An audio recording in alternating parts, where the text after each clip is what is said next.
इनके बारे में कहते हैं कि इनके सामने जाओ तो चुपचाप आ जाओ वापस, अगर आपने 2-4 सवाल पूछ लिए तो लहूलुहान होकर लौटोगे, क्योंकि जितना इस आदमी ने पढ़ लिया था ना, मजाक नहीं है। और जिस उपनिषद पे बात करो, गीता पे बात करो, अष्टावक्र गीता पर बात करो, कबीर पे बात करो, किसी कवि पे बात कर लो, ताओ धर्म है चाइना में चलता है, लाओ त्से उसके संस्थापक हैं, उन पर भी किताब लिख दी पूरी की पूरी।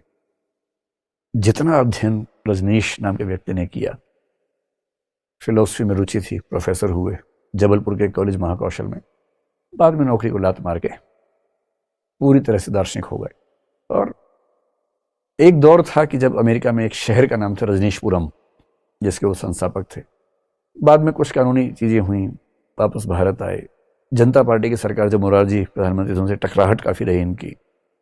फिर पुणे में इन्होंने अपना एक आश्रम बना लिया फाइनली, लंबे समय के स्ट्रगल के बाद, और फिर उनकी मृत्यु हुई।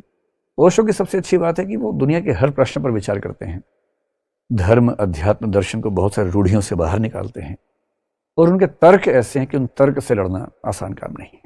बेहद तार्किक व्यक्ति हैं। और मेडिटेशन की बहुत परंपराएं भारत में है। इन्होंने एक नई परंपरा शुरू की, डायनामिक मेडिटेशन, जिसका सरल भाषा में मतलब है नृत्य करते हुए भी आप ध्यान कर सकते हैं। ध्यान करने के लिए कुंडली मार के बैठना और उसके बाद ऐसे करके, ये जरूरी नहीं है, वो भी तरीका है, लेकिन ध्यान तो नृत्य करते हुए भी हो सकता है। ये मैंने पिछली बार कहा था ना कि आप दर्शन पढ़ने के बाद डांस नहीं कर पाएंगे, तो ओशो बनेंगे तो नृत्य और दर्शन में संबंध बन पाएगा। किसी और रास्ते पर चलने में वो संबंध आमतौर पे बन नहीं पाता है। ये सब लोग मिला के इनको हम कहेंगे भारतीय दर्शन। हालांकि अधिकांश बात के लोगों का जिक्र भारतीय दर्शन में नहीं आता है, पर मेरे ख्याल से आना चाहिए। कोई ऐसा दार्शनिक आपको लगता है वो छूट गया हो तो बताइए, उसको भी जोड़ लेते हैं इसमें। आपको लगे अरे ये तो छूट ही गया, फिर कैसे दर्शन पूरा होगा? आप सोच रहे हैं कि हमें तो ये भी नहीं पता थे, इतने सारे आपने बता दिए, हमें क्या पता। अरे कोई तो दिमाग में आ रहा होगा, बताइए बताइए, कोई दिमाग में आ रहा है तो। हाँ, फीमेल फिलोसोफर का जिक्र, मतलब उसमें मेरी गलती कम है, परंपरा की गलती ज्यादा है कि महिला दार्शनिक नहीं दिख रहे हैं। अगर हम बात करें महिला दार्शनिकों की, तो भारतीय परंपरा में जो उपनिषद काल है, वहां हमें कुछ दार्शनिक महिलाएं, विदुषी महिलाएं नजर आती हैं। और आपने इनमें से 3-4 का नाम सुना होगा। जैसे एक आपने नाम लोपामुद्रा का सुना होगा। लोपामुद्रा वो हैं जो अगस्त्य ऋषि की पत्नी हैं, और इनका ठीक ठाक मतलब उपनिषद में जिक्र आता है। आपने मैत्रेयी का नाम सुना होगा। मैत्रेयी का जिक्र आता है बृहदारण्यक उपनिषद में। ये याज्ञवल्क्य ऋषि की पत्नी थी और विदुषी थी, और इनके बीच के डिस्कशंस के माध्यम से जो बृहदारण्यक उपनिषद है उसमें डेवलपमेंट दिखाई पड़ती है। गार्गी एक विदुषी महिला थी, इनका जिक्र भी बृहदारण्यक उपनिषद में दिखाई पड़ता है। एक नाम घोषा नाम की महिला हैं, उनका जिक्र उपनिषद में दिखता है। दुख की बात है कि भारतीय परंपरा में उपनिषद के बाद से महिलाओं की जो पार्टिसिपेशन है, भूमिका है, वो नहीं के बराबर दिखती है। मतलब मैं बताना भूल गया से ज्यादा है कि है ही नहीं, मैं कहां से लेके आऊं। अब इसकी वजह क्या हो सकती है? मेरे ख्याल से तो इसकी वजह यह है कि महिलाओं की हिस्सेदारी सामाजिक, राजनीतिक, आर्थिक जीवन में हर जगह ही कम है, तो यहां भी कम है, विज्ञान में भी कम है, दर्शन में भी कम है, समाजशास्त्र में नहीं है, हर जगह नहीं है, पॉलिटिक्स में नहीं है, तो यहां भी नहीं है। और इसकी वजह ग्लास सीलिंग है, शीशे की दीवार जो दिखती नहीं पर होती है। तो क्योंकि उनको आमतौर पर घर के कामों में ही सीमित रखा गया, तो उनको बहुत स्कोप मिला नहीं, और गैप इतना बड़ा है कि उस गैप को भरना आसान काम है नहीं। अब उम्मीद कीजिए कि अब नए जो दर्शन उभरेंगे, पश्चिम में जैसे फेमिनिज्म और कई दर्शन उभरे हैं, उनमें महिलाओं की भूमिका अच्छी खासी है, लेकिन पश्चिम में भी कुल मिला की हालत ऐसी ही है। दुनिया के इतिहास में सबसे पहली दार्शनिक महिलाएं भारत में ही दिखेंगी आपको, यही महिलाएं हैं। इसकी वजह है कि पश्चिम का दर्शन शुरू 6th सेंचुरी BC में हुआ है, ये उससे पहले हो गई है, तो सीधी सी बात है कि पहले तो यही दिखेंगी। लेकिन हाँ, कम है भारत में दर्शन में महिलाओं की भूमिका, हिस्सेदारी भी कम है। साहित्य हम पढ़ते हैं, साहित्य में भी कम ही है। एक मीराबाई हमें दिखती है मध्यकाल में, बाकी आधुनिक काल में महादेवी दिखती है। आधुनिक काल में फिर भी आपको 8-10 नाम दिख जाएंगे, लेकिन उसके पहले केवल एक नाम, मीराबाई। तो ये है, दुखद है, पर है ऐसा ही। ठीक है, कोई और आपको लगता हो कि दार्शनिक छूट रहा है? जी सर, जैसे आर्य समाज को जो संस्थापक हैं, हाँ, उन्होंने एक स्लोगन दिया कि वेदों की ओर, हाँ, तो उस समय पे तो चल रहा था कि नियो वेदांत का चल रहा था, तो उन्होंने मतलब वेदों की ओर लौटो, इसको हम कैसे रिलेट कर सकते हैं कि नेशनलिज्म और इक्वालिटी? नेशनलिज्म उनके यहाँ है। ये कह रहे हैं कि स्वामी दयानंद सरस्वती ने वेदों की ओर लौटो कहा, इसको हम कैसे लिंक कर सकते हैं नेशनलिज्म और सोशल इक्वालिटी से।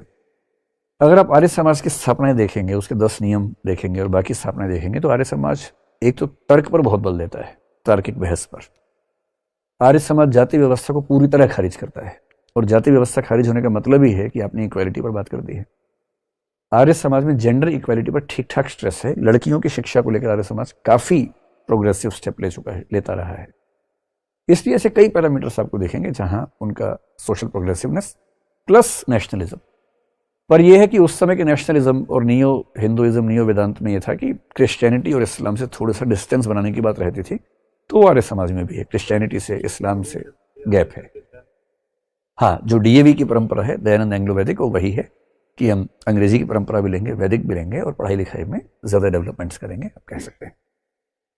एक मोटी मोटी बात मान के चलते हैं कि पूरा भारतीय दर्शन का डेवलपमेंट हमने समझा। अब एक छोटा सा पक्ष ये समझते हैं कि अगर इस पूरे के पूरे प्रोसेस में मतलब कई हजार साल के प्रोसेस में अगर आपको कॉमन ट्रेंड्स देखने हो, ऐसी कौन सी चीजें हैं जो आमतौर पर भारतीय दर्शन में आपको दिख जाती हैं, वो कॉमन ट्रेंड्स क्या हैं, और क्या वो कॉमन ट्रेंड्स केवल भारत में ही दिखते हैं या भारत के बाहर के दर्शन में भी उनका जिक्र कहीं कहीं दिख जाता है। तो 5-6 शब्द उनका मोटा मोटा मतलब समझ लीजिए, फिर जब कोई दर्शन पढ़ेंगे उस पर ठीक से विस्तार में बात करेंगे कि उसकी क्या वैल्यू होती है। जैसे आपने एक शब्द सुना होगा, थियरी ऑफ कर्मा, जिसको हम बोलते हैं कर्म सिद्धांत। सुना है आप लोगों ने कर्म सिद्धांत क्या होता है? कर्म सिद्धांत का सिंपल सा मतलब क्या है कि आप जो करेंगे वो आपके साथ होगा। अभी जो हो रहा है वो भी किसी किए हुए के बदले ही हो रहा है, और कल को जो होगा वो आज जो कर रहे हैं उसके बदले होगा। इसको बोलते हैं कर्म सिद्धांत। कर्म सिद्धांत की धारणा हमारे उपनिषदों से आनी शुरू हो गई है, और बहुत इंटरेस्टिंग बात है कि पूरे भारत के 9 दर्शनों में एक को केवल छोड़ दें, और जब जब मैं बोलूं एक को छोड़ दें तो वो एक कौन सा छूटेगा? चारवाक। चारवाक को छोड़ दीजिए, बाकी 8 दर्शन, यहां तक कि बौद्ध भी, जैन भी, जो नास्तिक दर्शन है वो भी, सिख धर्म भी पूरी तरह से कर्म सिद्धांत को मानते हैं। और कर्म सिद्धांत का एक बेसिक मतलब ये है कि जो हमारे कर्म होते हैं वो 3 प्रकार के होते हैं। उनको 3 में डिवाइड करते हैं, शायद आपने नाम सुना हो। एक होता है संचित कर्म, एक होता है प्रारब्ध कर्म, और एक होता है संचीयमान। ये 3 तरह से हम क्लासिफिकेशन करते हैं कर्मों का। इसका मतलब क्या है? समझ लीजिए कि कर्म हमारे इकट्ठे होते जा रहे हैं, कर्मों का फल मिलने का एक फेज आता है, एक ग्रुप ऑफ कर्म एक साथ उनका फल मिलना शुरू होता है। प्रारब्ध कर्म वो हैं जिनका फल मिल रहा है एट प्रेजेंट। तो अभी की आपकी जिंदगी कैसी चल रही है ये आपके प्रारब्ध से तय होता है। इसलिए आपने कहीं कहीं सुना होगा बड़े बूढ़ों से कि प्रारब्ध ही ठीक नहीं है तो क्या करें। तो प्रारब्ध का मतलब हमारे वो कर्म जिनका फल अभी इस समय मिल रहा है। संचित वो हैं जो संचित हैं, कलेक्टेड हैं, पर अभी फल मिलना शुरू नहीं हुआ है, येट टू स्टार्ट। यानी आज से 5 साल के बाद आपके साथ जो होने वाला है वो कौन से कर्मों से तय होगा? संचित। संचित कौन से? जो आमतौर पर पिछले जन्म में किए होंगे या इस जन्म की शुरुआत में किए होंगे, लेकिन अभी फल मिलना शुरू नहीं हुआ है उसका, वो भी संचित हैं। जिनका शुरू हो गया वो प्रारब्ध हैं, और प्रारब्ध आज से 5 साल पहले क्या थे? संचित थे, अब वो प्रारब्ध हो गए हैं। और जो कर्म अभी आप कर रहे हैं, इस जीवन में कर रहे हैं, जिनका फल बाद में मिलेगा, तो ये प्रेजेंट कर्म है। अभी जो आप कर्म कर रहे हैं, जैसे भी क्लास में बैठ के सो रहे हैं, तो इसका फल कब मिलेगा? बाद में मिलेगा। अगले जन्म में आप टीचर बनेंगे, मैं स्टूडेंट, फिर मैं सोऊंगा क्लास में बैठ के और आपको पढ़ाते हुए तनाव होगा कि ये सो क्यों रहा है। हर चीज का हिसाब होना है, ध्यान रखिए, हर चीज का हिसाब होना है। तो ध्यान रखना है, जो आप कर रहे हैं ना उसका हिसाब बराबर होकर रहेगा। और कर्म सिद्धांत के 2 नियम माने जाते हैं। एक होता है कृत प्रणाश, ऐसा नहीं हो सकता, यानी जो किया है उसका नाश नहीं हो सकता जब तक फल ना मिले। आपका किया हुआ कर्म आपको फल दिए बिना नष्ट हो नहीं सकता, इसको बोलते हैं कृत प्रणाश। और एक होता है अकृतम उपगम, जिसका मतलब है कि जो आपने किया नहीं उसका फल आपके पास आ नहीं सकता। तो ध्यान रखना है। कई लोग कोशिश करते हैं कि ट्रांसफर सिस्टम अगर शुरू हो जाए, डेबिट क्रेडिट, जैसे मैंने 10 अच्छे कर्म किए, आपने मान लीजिए 20 अच्छे कर्म किए, मेरे थोड़े कम पड़ रहे हैं, मैंने आपसे उधार ले लिए 5, और अकाउंटिंग में आप अपना पासवर्ड डाला, आपने कहा मेरे 5 अच्छे कर्म यहाँ शिफ्ट कर दो भाई, और मेरा बैलेंस भी ठीक हो गया, साथ साथ मोक्ष मिल गया हम दोनों को। पर हिंदू धर्म में इसका स्कोप नहीं है। बौद्ध धर्म में है, महायान परंपरा में एक कंसेप्ट है बोधिसत्व। आपने सुना है बोधिसत्व? बड़ा प्रसिद्ध शब्द है। बोधिसत्व के कंसेप्ट में महायान बुद्धिज्म मानता है परिवर्त एक कंसेप्ट है। परिवर्त का मतलब है अपने अच्छे कर्मों को दूसरों पे शिफ्ट कर देना। हिंदू धर्म में तो नहीं है, तो झेल भुगतना पड़ेगा, आपको ध्यान रखना है।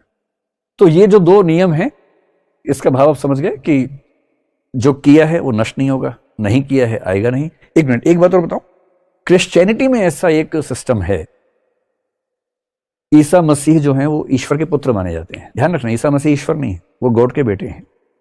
एक ट्रिनिटी शब्द सुना होगा आपने, ट्रिनिटी कॉलेज का नाम सुना होगा। ट्रिनिटी क्या है क्रिश्चियनिटी में? समझ, तीन चीजों का group, God the father, God the son. तो गॉड द सन कौन है? जीसस क्राइस्ट है, और द होली स्पिरिट।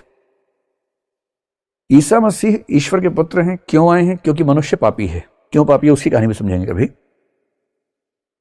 वो इसलिए पृथ्वी पर आए, भाई देखिए ईसा मसीह अगर ईश्वर के पुत्र हैं और कुछ लोगों ने उनको क्रूसीफाई कर दिया, सलीब पे टांग दिया। ईश्वर के पुत्र को सलीब पे लोग टांग देंगे गली मोहल्ले के, इतना आसान काम है क्या? अगर ईश्वर चाहेगा तो एक झापड़ मारेगा, उन सबको गिर जाएंगे नीचे, तब भी टांग दिया। इसकी वजह है कि ईसा मसीह जानबूझ के यही चाह रहे थे, ऐसा ईसाई लोग मानते हैं। क्यों चाह रहे थे? इसका संबंध कर्म सिद्धांत से बनेगा। इसलिए चाह रहे थे कि सारे मनुष्यों के पाप मैं अपने ऊपर लेकर अपनी बलि दे दूं। अगर ये कंसेप्ट मान ले क्रिश्चियनिटी का, इसका मतलब क्या हुआ कि कर्मों का हिसाब दायमा हो सकता है कि नहीं हो सकता है? हो सकता है।